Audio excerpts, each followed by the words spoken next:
I'm back in Indonesia right now, in Raja Ampat, enjoying these incredible waters, scuba diving and snorkeling. And being back here always brings my mind back to the language. Indonesian is often described as one of the most straightforward languages in Asia.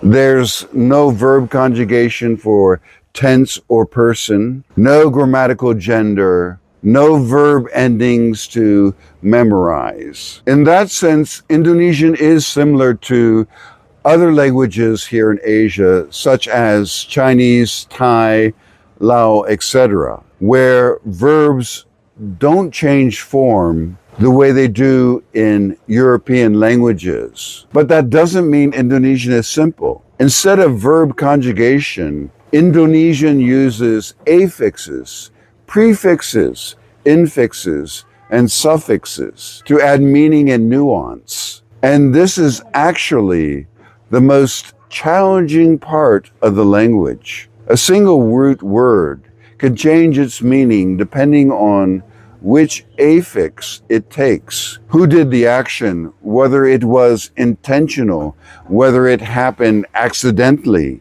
or whether we're talking about an action or a result. So in this video, I want to focus on one very common prefix that I was thinking about today, ter, T-E-R, because ter gives you deep insight into how Indonesian expresses meaning, especially nuance. First, ter is very often used to express unintentional or accidental actions.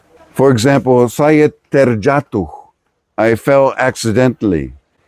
Dia tertidur, he fell asleep unintentionally. Saya terlupa, I forgot. The action happens, but without intention.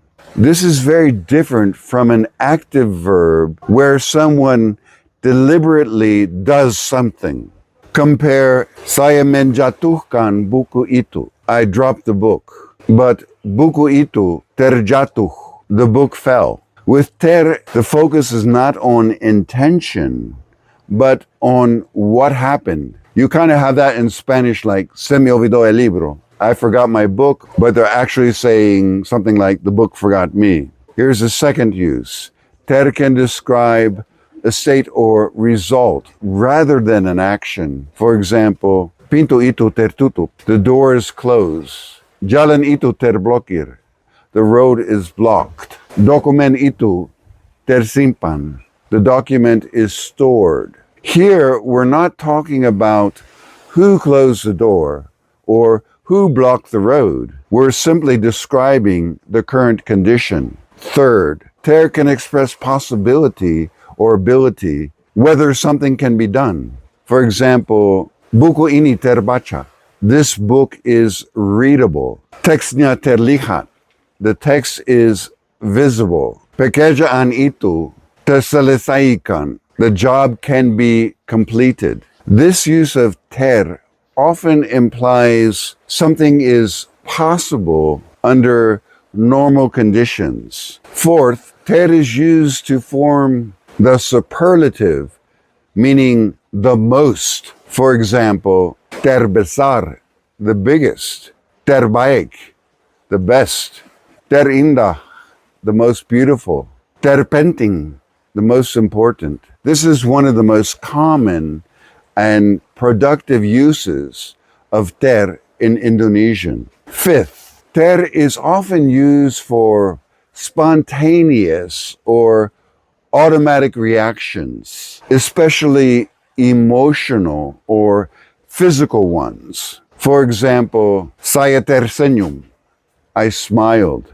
Dia tertawa, he burst out laughing. Saya terkejut, I was startled. These actions happen naturally without conscious planning. And finally, it's important to understand ter in contrast with the passive prefix di, makes something passive voice instead of active.